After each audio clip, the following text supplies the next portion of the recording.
sang kekasih, menanti kehadiran sang buah hati yang tak kunjung hadir hingga usia senjanya, sampai pada peristiwa penyembelihan putranya Ismail alaihissalam. Allahu Akbar, Allahu Akbar, walillahil hamd. Hadirin jamaah yang dirahmati Allah Subhanahu wa taala. Nabi Allah Ibrahim alaihissalam telah lama menjalani bahtera kehidupan berumah tangga bersama ibunda Sarah hingga pada usia senjanya. Namun pada usia itu belum ada tanda-tanda akan dikaruniai seorang anak. Bertahun-tahun Nabi Allah Ibrahim alaihissalam dan ibunda Sarah bersabar dan menanti kehadiran sang buah hati. Melalui doanya, keduanya memohon kepada Allah Subhanahu wa taala agar dikaruniai seorang anak yang kelak melanjutkan perjuangan daripada dakwanya. Doa itu kemudian diabadikan oleh Allah Subhanahu wa taala dalam Al-Qur'an surah As-Saffat ayat 100. Rabbi habli minas salihin. Ya Allah, anugerahkanlah kepada kami, anugerahkanlah kepadaku seorang anak yang termasuk orang-orang yang saleh. Hadirin jemaah rahmat Allah Subhanahu wa taala. Ibnu Katsir dalam kitab tafsirnya menjelaskan bahwa tujuan Nabi Ibrahim alaihissalam ingin memiliki seorang anak selain sebagai penyambung garis keturunannya adalah agar anaknya menjadi orang yang melanjutkan dakwah dan mentauhidkan Allah Subhanahu wa taala. Allahu Akbar, Allahu Akbar, walillahil hamd. Hadirin jemaah yang dirahmati Allah Subhanahu wa taala. Kesabaran dan ketabahan Nabiullah Ibrahim alaihissalam dan istrinya dalam menanti sang buah hati, juga dengan ketidakputusasaan keduanya dalam berdoa dan memohon kepada Allah Subhanahu wa taala selama bertahun-tahun. Alhamdulillah, dengan izin Allah, penantian panjang Ibrahim dan rasa rindu akan kehadiran sang buah hati akhirnya terjawab dengan hadirnya ibunda Hajar, yang pada akhirnya melalui ibunda Hajar Allah Subhanahu wa taala menganugerahi seorang putra yang saleh, yaitu Nabiullah Ismail alaihissalam. Hadirin jemaah rahmat Allah Subhanahu wa taala. Kehadiran Ismail telah memberikan kesejukan dan kebahagiaan di hati sang Ibrahim. Namun kebahagiaan itu berakhir setelah turunnya perintah dari Allah Subhanahu wa taala agar segera membawa Ismail bersama Hajar menuju Makkah, sebuah tempat yang tidak berpenghuni, terletak di sebuah lembah di tengah gurun pasir yang tandus dan gersang. Tempat itu kemudian hari dikenal dengan Mekah Al-Mukarramah. Setelah sampainya di Mekah, Ibrahim diperintahkan Allah Subhanahu wa taala agar kembali ke Palestina dan meninggalkan Ismail dan Hajar di tempat yang tidak ada sama sekali tanda-tanda kehidupan. Allahu Akbar, Allahu Akbar, walillahil hamd. Hadirin jemaah yang dirahmati Allah Subhanahu wa taala. Dapatkah kita bayangkan bagaimana perasaan Hajar sebagai seorang istri ketika ditinggalkan oleh sang suami di tengah padang pasir yang tandus dan gersang bersama sang Ismail yang masih kecil mungil saat itu, sebuah tempat yang tidak ada tumbuhan, hewan dan manusia kecuali hanya mereka berdua. Dapatkah kita bayangkan bagaimana perasaan Ibrahim sebagai seorang ayah yang telah sekian lama menanti kehadiran Ismail?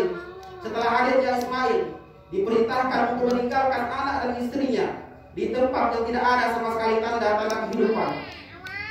Hadirin yang dirahmati Allah Subhanahu wa taala, tatkala Ibrahim berbalik arah meninggalkan Mekah menuju Palestina, Hajar pun ikut mengejarnya sambil bertanya, "Wahai suamiku, apakah engkau meninggalkan kami di tempat seperti ini?"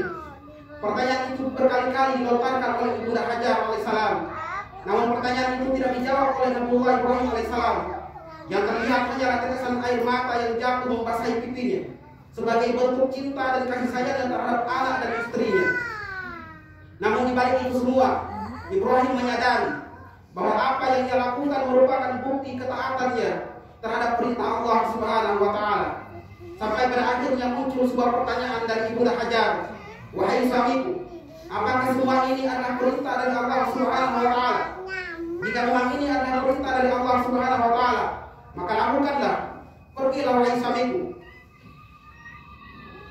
Sesungguhnya jika ini adalah perintah dari Allah Subhanahu wa taala, maka pergilah wahai suamiku.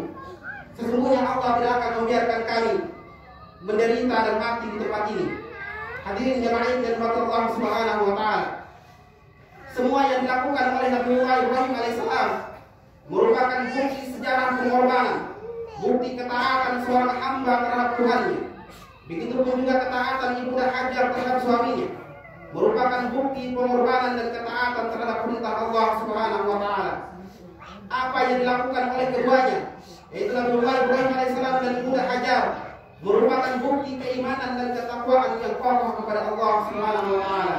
Allahu akbar, Allahu akbar walillahil hamd. Hadirin jamaah yang dirahmati Allah Subhanahu wa taala. Di balik ketaatan, ketabahan, kesabaran dan keikhlasan Nabiullah Ibrahim alaihissalam dan istrinya menjadikan keduanya kembali diuji oleh Allah Subhanahu wa taala dengan ujian yang begitu amat berat, yaitu turunnya perintah dari Allah Subhanahu wa taala untuk menyembelih Ismail. Hal ini diabadikan oleh Allah Subhanahu wa taala dalam surat As-Saffat ayat 102, yaitu falamma balagha ma'ahu sa'ya qala ya bunayya inni ara fil manam anni adbahuka fanzur madza tara qala ya abati if'al ma tumar satajiduni insyaallah minas sabirin. Maka tatkala anak itu sampai pada usia sanggup berusaha bersama-sama Ibrahim, maka Ibrahim berkata, wahai anakku, sesungguhnya aku melihat dalam mimpi bahwa aku menyembelihmu. Maka bagaimana pendapatmu wahai anak?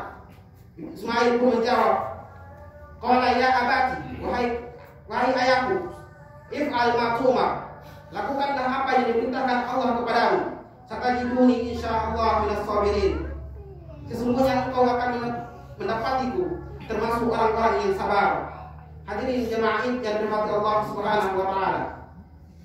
Dapatkah kita bayangkan bagaimana perasaan Ibrahim, seorang lelaki tua yang telah sekian lama menanti kehadiran sang buah hati? Dapatkah kita bayangkan bagaimana perasaan Ibrahim sebagai seorang ayah yang begitu mencintai dan merindukan anaknya, yang telah sekian lama dia tinggalkan di tengah gunung pasir yang tandus dan gersang, yang mana tidak ada tanda-tanda kehidupan. Setelah anak itu tumbuh menjadi remaja dan dewasa, Allah Subhanahu wa taala perintahkan untuk menyembelihkan anaknya yang telah diharapkan selama bertahun-tahun. Hadirin yang dirahmati Allah Subhanahu wa taala, dapatkah kita bayangkan bagaimana perasaan ibunda Hajar sebagai seorang wanita tatkala mendengar anaknya akan disembelih? Dapatkah kita bayangkan bagaimana perasaan ibunda Hajar sebagai seorang ibu yang telah mengandung dan melahirkannya, yang telah bersusah payah dalam mendidik dan membesarkan Ismail di tengah lembah padang pasir yang tandus dan gersang tanpa sang suami? Dapatkah kita bayangkan bagaimana perasaan seorang Ismail, seorang anak yang telah sekian lama menantikan pelukan sang ayah tercinta? Dapatkah kita bayangkan bagaimana perasaan Ismail sebagai seorang anak detik-detik akan disembelih oleh tangan ayahnya sendiri? Hadirin jamaah yang dirahmati Allah Subhanahu wa taala, hal semacam ini tidak mungkin bisa kita paham dengan nalar dan logika manusia, juga tidak bisa kita ukur dengan kecerdasan intelektual, melainkan dengan keimanan dan ketakwaan kepada Allah Subhanahu wa taala. Allahu akbar, Allahu akbar walillahil hamd. Hadirin jamaah yang dirahmati Allah Subhanahu wa taala, pengorbanan dan keikhlasan Nabiullah Ibrahim alaihissalam dan keluarganya dalam melakukan perintah Allah Subhanahu wa taala telah membuktikan bahwa rasa cinta mereka terhadap Allah Subhanahu wa taala jauh lebih besar daripada rasa cinta mereka terhadap diri mereka sendiri. Pengorbanan dan keikhlasan Nabiullah Ibrahim alaihissalam dan keluarganya patut kita jadikan contoh dan pelajaran bahwa seharusnya rasa cinta kita terhadap Allah Subhanahu wa taala sebagai sang pencipta harusnya jauh lebih besar daripada rasa cinta kita terhadap makhluknya. Begitupun kita yang mengaku bahwa diri kita telah beriman, sebagaimana mereka yang mengaku dirinya pintar akan diuji kepintarannya. Kisah Nabiullah Ibrahim alaihissalam dan keluarganya telah membuka mata hati kita bahwa semakin tinggi tingkat keimanan seseorang, tingkat keimanan dan ketakwaan seseorang, maka semakin tinggi pula ujian dan cobaan yang akan dihadapinya. Allahu akbar, Allahu akbar walillahil hamd. Hadirin jamaah yang dirahmati Allah Subhanahu wa taala, semoga apa yang aku sampaikan dapat memberikan inspirasi dan pelajaran bagi kita untuk bisa mencontohi Nabiullah Ibrahim alaihissalam dan keluarganya. Demikianlah khutbah singkat yang dapat kami sampaikan. Semoga bisa bermanfaat bagi kita semua. Yang terakhir, mari kita sama-sama berdoa memohon ampunan kepada Allah Subhanahu wa taala, dan semoga Allah Subhanahu wa taala memudahkan kita dalam menjalani ibadah dan ketaatan kepadanya. Allahumma shalli ala Muhammad wa ala ali Muhammad kama shallaita ala Ibrahim wa ali Ibrahim wa barik ala Muhammad wa ali Muhammad kama barakta ala Ibrahim wa ali Ibrahim innaka Hamidum Majid. Allahumma ighfir lil muslimina wal muslimat wal mu'minina wal mu'minat al ahya'i minhum wal amwat innaka samiyyun qaribun mujibud da'wat fa ya qalil hajat. Allahumma ja'al Indonesia aminatan mutmainnah. Allahumma ja'al Indonesia aminatan mutmainnah. Allahumma ja'al Indonesia aminatan mutmainnah wa jami'al biladil muslimin bi rahmatika ya arhamar rahimin. Rabbana la tuzigh qulubana ba'da idh hadaytana wa hab lana min ladunka rahmah innaka antal wahhab.